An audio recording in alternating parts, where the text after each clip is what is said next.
12시 많은 참여 바랍니다.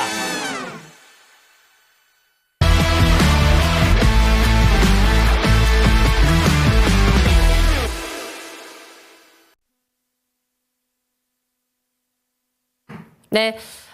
프로의 시선으로 이어가겠습니다. 타이탄 파트너스의 윤여민 이사 함께하겠습니다. 이사님 어서 오세요. 네, 안녕하십니까. 날씨가 너무 추운데 네. 감기 안 걸리셨어요? 저는 네. 그래도 다행히 지금 목 상태를 잘 유지하고 있습니다. 다행입니다. 저는 약간 또 감기 기운이 있어가지고 네. 오늘 시장에서도 뭐 관련주들이 들썩이고 이렇습니다. 뭔가 이슈를 찾아서 시장이 좀 주목하는 게 최근의 특징이 되지 않을까 싶은데요. 네, 오늘의 주제 함께 확인해 보겠습니다. 엔비디아 CS2025 키노트 첫인상, 첫인상이라고 주제를 잡아주셨는데 간밤에 엔비디아가 많이 빠졌던데요. 네, 확실히 이제 뭐 방송을 통해서 몇 번 말씀드렸습니다만 이런 재료 소멸에 관련된 부분들 그러다 보니까 오히려 좀 보유하셨던 분들 같은 경우는 뭐 차익 실현에 나선 분들도 있겠습니다만 오히려 이런 엔비디아와 관련된 특히 이제 이런 CS2025와 관련돼서 오히려 제가 볼 때는 좀 매수하지 못하신 분들에게는 오히려 기회가 되지 않을까라는 좀 생각을 하고 오늘 좀 주제를 좀 가지고 왔다라고 좀 말씀을 좀 드릴 수 있을 것 같습니다. 그런 의도시군요. 네. 알겠습니다. 어제도 뭐 굉장히 뉴스화돼가지고 여러 가지 얘기들이 많이 나왔는데 시장에서 지금 해석은 약간 뭐 우려도 있습니다만 이사님께서는 매수 찬스다라고 얘기를 해줬기 때문에 어떤 포인트를 얘기해 주실지가 또 기대가 됩니다. 블랙엘 얘기 먼저 해볼까요? 요거 더 신제품 내겠다고 발표했죠. 네, 아무래도 이제 블랙웰 시리즈는 아무래도 HBM과 좀 관련이 있다 보니까 네. 아무래도 이제 반도체 쪽에서 봤을 때 좀 주목해봐야 할 어떤 그러한 제품이 아닐까라는 좀 생각을 하는데 현재 양산 중인 GB200이라든지 NVL72 이외에도 3개의 블랙웰 반도체가 추가로 지금 이제 생산할 것이라고 좀 계획을 밝혔는데요. 일단 RTX 블랙웰, 그러니까 이게 PC용입니다라고 말씀드릴 수 있을 것 같고 잭슨 토르라고 이게 이제 로봇과 관련된 부분들, 그 다음에 이제 GB100이라고 하는 슈퍼컴퓨터 쪽으로 이제 아무래도 이제 좀 어떻게 보면 이제 블랙웰 시리즈가 나눠서 나올 것 같은데 일단 가장 중요한 건 뭐 가장 범용성이라고 볼 수 있는 게 PC 관련된 쪽 지금 RTX 시리즈라고 볼 수 있을 것 같은데 일단 1월부터 출시가 된다고 합니다. 그 상황에서 가장 중요한 것은 접근성을 확실히 좀 높였다는 거. 그 얘기인즉슨 가격을 많이 낮췄다. 많이 다운됐더라고요. 네, 많이 다운됐죠. 네. 지금 RTX 4090 같은 경우는 거의 1,600달러에 좀 거래가 됐습니다만 이날 공개된 RTX 5070 같은 경우는 550달러. 그러니까 거의 3분의 1 정도 가격을 낮췄다라고 하니까 다시 또 이제 RTX 4090이 바로 이제 중고가 매물이 막 쏟아지기 시작했거든요. 이제 그만큼 어떤 신제품에서 가격이 워낙 좀 많이 낮아졌다라고 볼 수 있을 것 같고 그렇다고 해서 뭐 당연히 성능이 나빠지는 것은 아니겠죠. 특히 이제 AI를 사용해서 학습이 좀 되는 부분들 여기에 알고리즘을 압축을 하면서 뛰어난 결과를 얻을 수 있다. 뭐 이러한 좀 얘기를 했기 때문에 1월부터 지금 공급 예정이기 때문에 확실히 좀 그 성능을 바로 이번 달 안에 좀 확인해 볼 수 있지 않을까라는 좀 생각을 하고 있고요. 이 잭슨 토르 같은 경우는 이제 휴머노이드에 들어가는 두뇌 플랫폼이라고 하고 요게 아마 내년 상반기쯤 나오지 않을까 생각합니다. 확실히 이 블랙웰 어떤 시리즈 중에서 지금 휴머노이드와 관련된 부분이 좀 나왔다는 것 자체를 봤을 때 엔비디아가 지금 가야 할 방향성에 대한 부분을 좀 보여주지 않았나. 그러니까 이제 휴머노이드. 네. 결국 이제 그와 관련된 부분도 분명히 좀 제가 볼 때는 청사진으로 제시됐다라고 좀 말씀드릴 수 있을 것 같고 여기에 더해서 이제 프로젝트 디지치라고 하는 지금 GB100이라고 하는 요 개인용 슈퍼컴퓨터가 5월 달에 좀 출시될 것으로 예상되는데 사실 저는 개인적으로 이것도 상당히 궁금합니다. 개인 슈퍼컴퓨터가 어떻게 나올 것인가. 그래서 요 세 가지의 추가적인 블랙웰 제품이 지금 출시 예정이고 특히 이제 RTX 같은 경우는 이번 달에 좀 만나볼 수 있다라고 좀 이야기가 나왔기 때문에 네네. 이와 관련된 시장의 반응도 상당히 좀 궁금하지 않을까 생각하고 있습니다. 궁금한 게 너무 많습니다. 지금 기대감을 불러일으킬 만한 멘트를 많이 했는데 삼성전자 HBM 얘기해 주셨으니까요. 오늘 삼성전자가 너무 실망스러웠잖아요. 실적이. 근데 지금 계속 장중고가 높여나가고 있는 상황이어가지고 네네. 젠스낭 CEO가 HBM 성공 확신한다. 네, 3전 이런 멘트 했거든요. 그 영향도 좀 있다고 보세요. 오늘 주가 상승. 일단은 오늘 좀 삼성전자 같은 경우는 두 가지 이슈가 있죠. 네. 일단은 첫 번째로 장전에 잠정 실적을 발표를 했습니다만 사실 영업이익 같은 경우 시장에서 컨센서스를 낮춰서 한 7조 정도. 근데 이미 한 6조 정도로 이미 이제 어쨌든 시장에서 증권가에서는 좀 돌았는데 결국 이제 6조 정도 나왔다는 거, 사실 7조를 못 미쳤다는 것 자체는 네. 어떻게 보면 시장에서는 어느 정도 알고 있었다. 그러다 보니까 우리가 흔히 말하는 이게 진짜 바닥이 아닌가 라는 어떤 그런 인식이 좀 있다라고 말씀드릴 수 있을 것 같고, 앵커님 말씀하셨던 것처럼 젠슨왕 CEO가 말을 했죠. 네네. 근데 이거를 해석을 좀 잘해야 되는 게 다시 만들어 오라는 얘기인 건지 네. 아니면 지금 잘 퀄 테스트가 지금 진행 중이라는 건지 애매한가요? 약간 제가 볼 때는 좀 해석이 분분할 수 있겠습니다만 제가 볼 때는 엔비디아가 이렇게 제품군을 다양하게 지금 확대한다는 것 자체는 그만큼 HBM이 많이 필요하다. 그건 여기에 확실하죠. 또 네. 거기서 브로드컴 같은 네. 맞춤형 반도체 회사들의 어떤 HBM 수요가 늘어나고 있는 상황이기 때문에 시장은 완성됐다. 이제 HBM만 만들면 된다. 약간 이런 어떤 측면으로 봐야 될 것 같고, 그런 측면에서 삼성전자 같은 경우는 오늘 좀 두 가지 이슈로 인해서 좀 바닥권에 대한 탈출을 좀 시도하고 있지 않나. 그래서 약간 제가 볼 때는 실적과 주가가 약간은 좀 별개로 움직인다. 저는 그렇게 생각한다. 말씀드릴 수 있을 것 같습니다.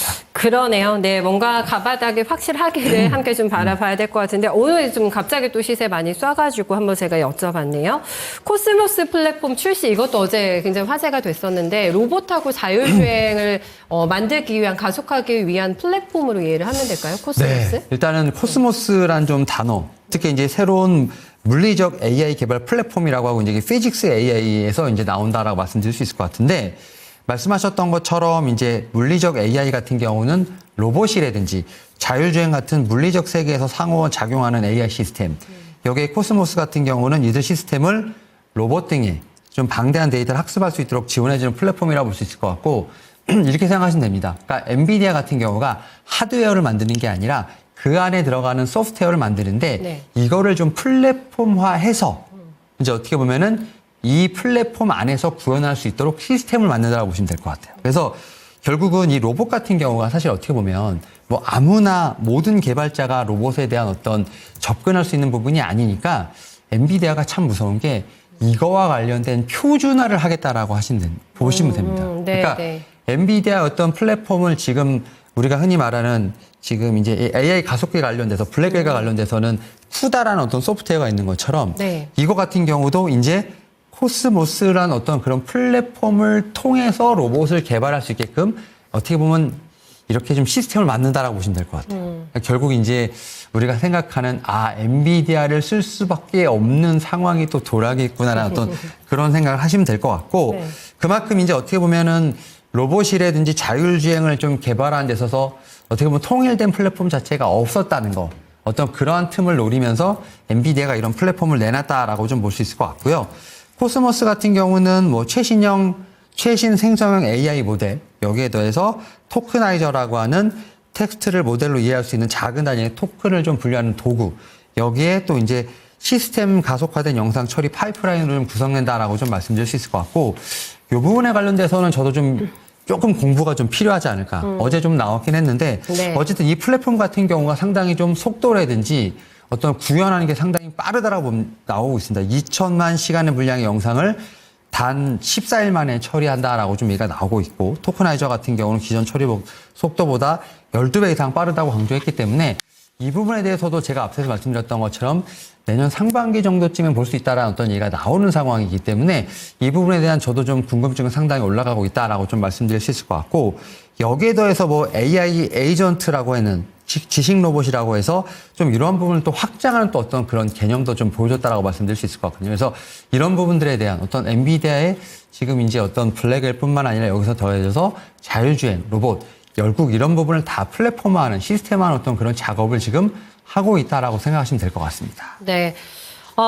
야심작이 될 것 같은데 엔비디아의 코스모스 내년 상반기면 1년이라는 시간이 조금 더 투자가 돼야 될 것 같은데 그동안에도 뭐 중간중간에 진행 상황이 전달이 될 것 같거든요. 관련돼서 우리 시장과도 어떻게 연결시켜야 되는지 그리고 내용이 좀 보니까 어렵더라고요. 네, 공부 많이 하면서 조문들 캐치 한번 해보셔야 될 것 같아요. 휴머노이드 로봇 뭐 벌써 열풍이 많이 불었습니다. 시장에서 테마단이 형성이 되면서 단기간에 많이 올랐는데 이 알고리즘의 또 해결책을 찾아나가고 있는 과정인 거를 또 여기서 얘기했어요. 네, 그러니까 앞에서 말씀드렸던 것처럼 이 로봇과 관련돼서도 확실히 이런 이 알고리즘, 특히 이제 엔비디아의 로봇 모델을 만들기 위해서는 앞서 말씀드렸던 젠슨 토르 외에는 좀 대안이 없다라는 점을 좀 강조를 하면서 어쨌든 이러한 좀 알고리즘 해결책을 찾아가고 있다라고 볼 수 있을 것 같은데 피직스 AI 그다음에 이 코스모스가 상당히 좀 중요한 개념으로 떠올랐다라고 말씀드릴 수 있을 것 같고요. 어떤 로봇의 움직임을 좀 데이터 센터에서 좀 학습을 하고 이런 부분들이 피직스 AI 가서 뭐 데이터를 좀 무한 증식하고 이런 부분들이 다시 디바이스에서 행동을 하는 약간 좀 이러한 좀 플랫폼으로 좀 돌아가고 있다라고 좀 말씀드릴 수 있을 것 같고 이런 부분들이 어떻게 좀 예를 들면 이 테슬라 자율주행과 약간 비슷하지 않나. 지금 차가 돌아다니면 그와 관련돼서 지금 자율주행 데이터가 쌓이게 되고 네. 이런 부분을 다시 또 학습을 시켜서 테슬라에 좀 쏘는 약간 이러한 방식과 좀 비슷하게 좀 제가 볼 때는 구현할 수 있지 않을까라는 좀 생각을 하고 있는데 결국 이제 이런 측면에서 봤을 때 챗 GPT라는 어떤 개념도 좀 다시 떠오르고 있다라 말씀드릴 수 있을 것 같습니다. 결국 이제 대규모 언어 모델 이런 부분들이 코스모스와 함께 좀 결합이 되면서 로봇이라든지 자율주행차의 어떤 데이터를 계속해서 학습시켜주는 좀 그런 부분으로 가고 있지 않나라고 좀 생각을 하고 있고요.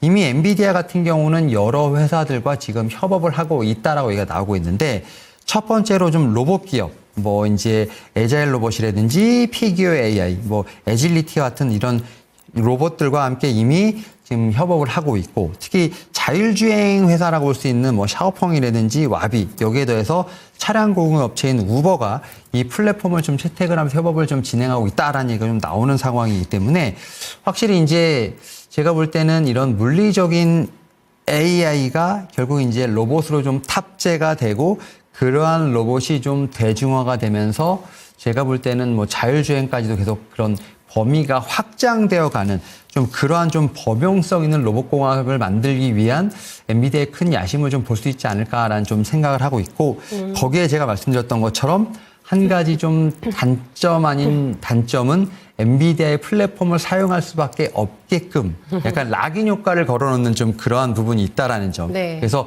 이런 부분도 저는 분명히 대항마가 좀 나타나지 않을까라는 좀 생각도 좀 같이 말씀을 좀 드려볼 수 있을 것 같습니다. 대항마 항상 그러죠. 독점을 하나 싶으면 꼭 대항마가 등장을 하고, 네 그래서 다 주식 투자가 어렵다 이런 생각도 많이 하게 되는데 물리적인 AI 시대를 선언하게 되면서요 로봇과 자율주행의 장악을 노리고 있는 젠스랑의 야심을 이번 CES에서 확인할 수가 있었습니다. 물론 어제 뭐 미국 장에서의 반응은 약간 차갑긴 했습니다만은 기회라고 좀 봐주셨기 때문에 여기서 이제 전략으로 좀 연결을 시켜주시면 좋겠거든요. 어떤 거를 봐야 될까요?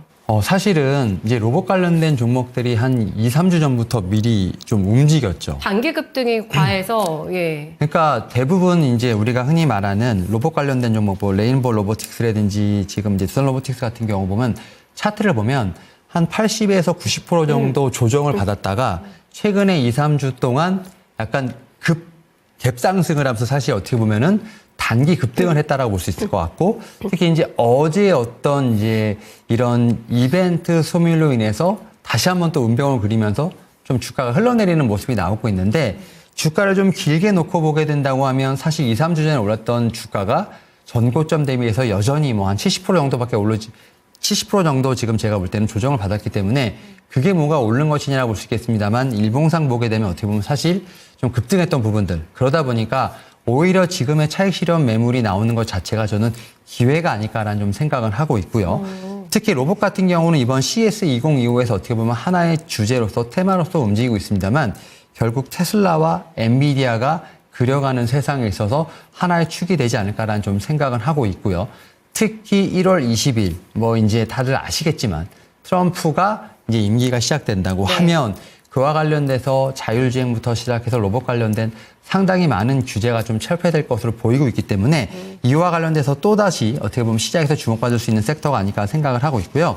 그런 측면에서 한 두 가지 정도 저는 종목을 좀 가지고 왔는데 일단은 최근에 좀 어떻게 보면 새로 좀 등장했던 종목 중에 하나 바로 이제 클로봇이라는 종목입니다. 특히 이제 실내 자율주행 로봇 서비스를 좀 개발하고 있다라고 말씀드릴 수 있을 것 같고 최근에 뭐 최대 주주인 현대차 그룹이 좀 가지고 있는 보스턴 다이내믹스와 좀 파트너십을 좀 체결했다는 점 이런 측면에서 봤을 때 최근의 급등 제가 볼 때는 뭐 공모가 대비해서도 여전히 좀 조정을 받았던 점에서 봤을 때 오히려 지금 좀 공략이 좀 가능한 종목이 아닐까라고 좀 말씀을 드려볼 수 있을 것 같고 여기에 대해서 떠오르는 종목이 또 하나 있습니다. 바로 이제 아크솔루션스라는 종목이라고 말씀드릴 수 있을 것 같은데 네. 최근에 이제 AI 청소봇 브랜드죠. 캐롯을 좀 제가 볼 때는 좀 선보이면서 최근에 좀 후발로 좀 수급이 좀 붙었다라고 좀 말씀드릴 수 있을 것 같습니다. 기존의 청소 로봇의 좀 한계를 뛰어넘었다라고 볼 수 있을 것 같고 특히 이제 우리나라 같은 경우는 아직까지는 뭐 휴머노이드로 간다라기보다는 확실히 이런 청소라든지 혹은 뭐 자율주행 이런 쪽에서 봤을 때 개발과 동시에 좀 숫자가 나와야 되는 결국 우리나라 같은 경우는 네. 숫자가 좀 찍히는 종목들에 대한 어떤 더 관심이 필요하지 않을까라는 생각을 하고 있는데 이 아크솔루션 같은 경우는 올해부터 이 숫자와 특히 이제 이런 이 AI 로봇과 관련돼서 특히 이제 제가 볼 때는 숫자가 찍힐 것으로 좀 기대가 되는 상황이기 때문에 로봇 관련된 종목들 중에서도 이제 기대감으로 올라갔던 종목들이 좀 많은 상황. 결국 올해 같은 경우는 숫자가 나오는 종목으로 좀 옥석가리가 필요하지 않을까라는 좀 생각을 하면서 이 두 종목에 대한 관심이 필요하지 않을까라고 좀 말씀드려볼 수 있을 것 같습니다. 네. 클로봇은 공모가 정도 수준까지 다시 그럼 회계가 가능하다고 보시면은 현재 10,000원 조금 돌파됐잖아요. 네. 그리고 직고점이 12,700원 정도 요 정도입니다. 어느 정도 공략 가능하다고 보세요? 일단은 지금 최근 이제 어쨌든 좀 어떻게 보면 최근에 좀 많이 올랐던 부분들 지금 네. 차익 실현 매물이 나오고 있는데 저는 이제 갭으로 떴던 부분들 한 10,000원에서 지금 9,000원대 사이에 대한 제가 볼 때는 매수가 분명히 좀 가능하지 않을까 생각을 하고 있고 다시 한번 10,000원에서 12,000원에서 12,700원대 다시 한번 좀 1차 목표가로 좀 생각해 보시면 어떨까라고 좀 말씀드려 볼 수 있을 것 같습니다. 네. 아크솔루션스는 이사님께서 정말 발굴해 주신 종목이 되지 않을까 싶은데 이 종목은 좀 골이 깊거든요. 한 60% 눌렸는데요. 고점 대비 눌림목이 있는데 실적은 또 나오는 기업이라고 하니까 네네. 좀 길게 봐도 되는 종목인가요? 그렇죠. 일단은 지금 상황에선 어떻게 보면은 로봇과 관련해서 새로 지금 좀 테마가 붙은 상황이기 때문에 네. 좀 아무래도 좀 시장에서 봤을 때는 좀 검증이 필요하지 않을까라는 좀 생각을 하고 있고 아직까지는 6,500원의 좀 두텀 매물대를 좀 통과하지 못하고 있는 상황입니다. 뚫지 못하고 있는 상황이기 때문에 이 6,500원을 좀 뚫게 된다고 하면 다음 어떻게 보면 매물대는 7,500원까지는 충분히 1차적으로 반등이 가능하지 않을까라고 좀 말씀드려 볼 수 있을 것 같습니다. 네, 알겠습니다. 두 종목 오늘 저희 잘 기억해 둘게요. 이사님 추운 날씨에 또 고생 많으셨습니다. 네, 감사합니다. 네, 어제 화제가 됐던 CS 기조 연설, 젠슨항의 연설을 듣기 위해서 정말 수만 명의 인파가 몰리게 되면서 기대감이 너무 좀 많았나 싶은 생각이 좀 드시죠. 주가가 좀 밀렸기 때문에. 하지만 좀 하루짜리 반응이 아닐까라는 생각을 조금 해보게 되고요. 여기서 나왔던 의미심장한 여러 가지 멘트들, 그리고 미래 기술을 어떻게 혁신적으로 이끌어갈 것인가, 여기에 대한 야심찬 포부를 밝혔기 때문에 관련돼서 충분히 투자 힌트 많이 나온 것 같은데요. 또 오늘 윤여민 이사가 주신 전략과 종목도 함께 체킹해 두시면 좋을 것 같아요. 네, 프로의 시선이었습니다.